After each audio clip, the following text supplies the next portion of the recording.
Champions লিগের high voltage ম্যাচে আজ বায়ার্ন মিউনিখের মুখোমুখি হতে যাচ্ছে রিয়াল মাদ্রিদ। নিজেদের মাঠ সান্তিয়াগো বের্নাবেউতে আলভারো আরবেলোয়ার দল কিভাবে ভিনসেন্ট কোম্পানির ইনফর্ম বায়ার্ন মিউনিখকে হারাতে পারে সেটার দিকেই দৃষ্টি থাকবে সকলের। কিন্তু আজকে আমি ডিসকাস করব একটু অন্য আঙ্গিক থেকে। সেটা হলো, আমার পেজে অনেকেই রিকোয়েস্ট করেছিলেন যেন আমি বায়ার্ন মিউনিখ নিয়ে রেগুলার ভিডিও দিই, স্টাফ লাইক দ্যাট, কিন্তু কখনো কখনো বায়ার্ন মিউনিখ নিয়ে সেভাবে ভিডিও করা হয় না। So আজকে আমি চিন্তা করলাম যে ভিডিওটা বায়ার্ন মিউনিখের অ্যাঙ্গেল থেকে করা যাক, যে সান্তিয়াগো বের্নাবেউতে কি করলে রিয়াল মাদ্রিদকে হারাতে পারে বায়ার্ন মিউনিখ। গত কয়েক বছরে চ্যাম্পিয়ন্স লিগের বড় বড় ম্যাচগুলোতে রিয়াল মাদ্রিদ যে জিতেছে, ও সকল ম্যাচগুলোর দিকে যদি আপনি একটু নজর দেন তাহলে মোটামুটি একটা কমন প্যাটার্ন কিন্তু দেখতে পারবেন। মোটামুটি একটা মিড ব্লক মেনটেন করে যখনই সুযোগ পায় সেখানে প্রতিপক্ষের ডিফেন্স লাইনের পেছনে যে ফাঁকা স্পেসটা থাকে সেই ফাঁকা স্পেসটা এক্সপ্লয়েট করে দ্রুত গতির কাউন্টার অ্যাটাকে গোল করে দিয়ে আসে। মোটামুটি অনেক গোল কিন্তু আমরা এভাবে রিয়াল মাদ্রিদে দেখেছি চ্যাম্পিয়ন্স লিগে, যা তাদেরকে জিততে সাহায্য করেছে।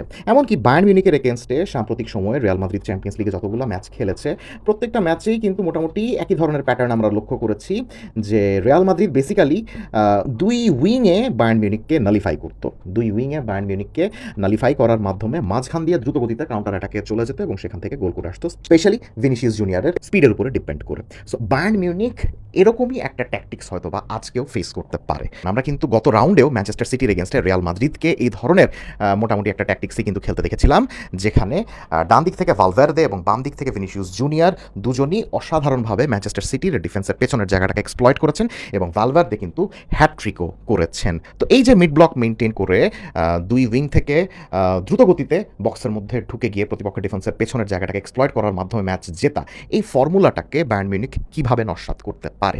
বায়ার্ন মিউনিখ কিন্তু চাইলেই রিয়াল মাদ্রিদের এই ট্যাকটিক্সটাকে নালিফাই করতে পারে অসাধারণ সেন্ট্রাল প্রোগ্রেশনের মাধ্যমে, অর্থাৎ উইংয়ে কি হচ্ছে না হচ্ছে সেদিকে আটকে না থেকে রিয়াল মাদ্রিদকে সেন্ট্রাল প্রোগ্রেশনের মাধ্যমে আটকে ফেলা। সেটা কিভাবে? অনুমান করছি বায়ার্ন মিউনিখের ফরমেশনটা মোটামুটি এরকমই হবে। এই ধরনের কৌশলে main forward, main number 9 Harry কেইনের ভূমিকাটা অনেক বেশি গুরুত্বপূর্ণ।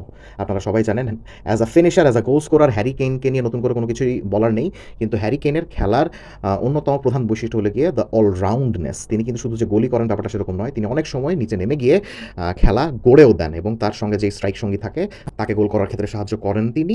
মোটামুটি পুরো ফরওয়ার্ড লাইনটাকে কিন্তু উনি খেলানোর সামর্থ্য রাখেন। সো বায়ার্নেও আজকে তাকে ওই ধরনের ভার্সাটাইল একটা ভূমিকা নিয়ে খেলতে হবে। যদিও তিনি এখনও 100% ফিট নন, তাও তাকে এই ভূমিকাটা খেলতেই হবে। তিনি এভাবে পিছনে যখনই নেমে আসবেন তখনই কিন্তু বায়ার্ন মিউনিখ এভাবে সেন্ট্রাল স্পেসগুলোকে ডমিনেট করতে পারবে। দেখেন, রিয়াল মাদ্রিদের মিডফিল্ডের যেই জায়গাগুলোতে সর্বোচ্চ দুজন কি তিনজন থাকবেন, সেখানে কিন্তু হ্যারি কেইন নেমে আসার মাধ্যমে এভাবে অন্তত 4 জনকে কিন্তু তারা নিয়ে আসতে পারে বায়ার্নের মিডফিল্ডে। শুধু তাই নয়, আপনারা সবাই জানেন যে মাইকেল ওলিসেও কিন্তু এই সকল রাইট হাফ স্পেসগুলোতে অনেক বেশি দুর্দান্ত। তাকে যদি একদম রাইট উইংয়ে আইসোলেট না করে ভিনসেন্ট কোম্পানি কখনো কখনো এভাবে মাঝখানে চলে আসতে দেন এবং এদিক থেকে এবং পেছন থেকে ডিফেন্ডার দায়ত উপামেকানো যদি একটু ফ্রন্ট ফুট ডিফেন্ডিং করেন, তাহলে এই মাঝখানের জোনগুলোতে রিয়াল মাদ্রিদের ডাবল পিভট এবং দুই সেন্টার ব্যাক একটু কনফিউশনে পড়ে যাবেন।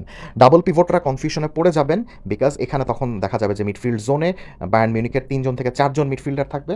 রিয়াল মাদ্রিদের ডিফেন্ডাররা কনফিউজড হয়ে যাবেন হ্যারি কেইনের মুভমেন্টের মাধ্যমে, যে হ্যারি কেইন যে এভাবে নিচে নেমে আসছেন, তাকে ফলো করে রিয়ালের ডিফেন্ডাররা, সেটা হয়সেন হোক বা মিলিতাও হোক বা রুডিগার হোক, তারাও কি কেইনকে ফলো করে করে এই সকল জোনগুলোতে চলে আসবেন, নাকি তারা নিজেদের জায়গাগুলোতে ঠায় দাঁড়িয়ে থাকবেন।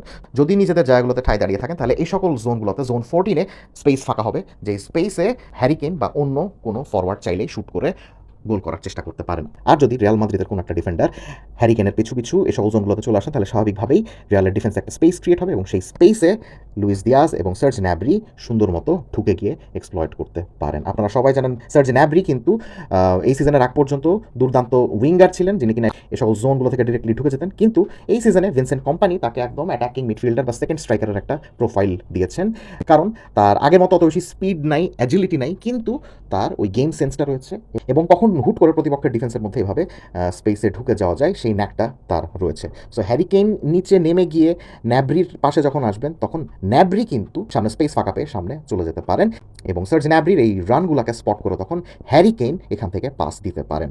সেটা হ্যারি কেইনও দিতে পারেন, পাভলোভিচও দিতে পারেন, কিমিকও দিতে পারেন। সো এই তিনজনের ভিশন তখন অত্যন্ত গুরুত্বপূর্ণ হবে যে বক্সে ডিরেক্টলি ঢুকে যাওয়া সার্জ ন্যাব্রি এবং লুইস দিয়াজ দুজনের মুভমেন্টের উপরে বেস করে তারা যদি বক্সে বল ফেলতে পারেন তাহলে কিন্তু বায়ার্ন মিউনিখের গোল করার সুযোগ সৃষ্টি হবে।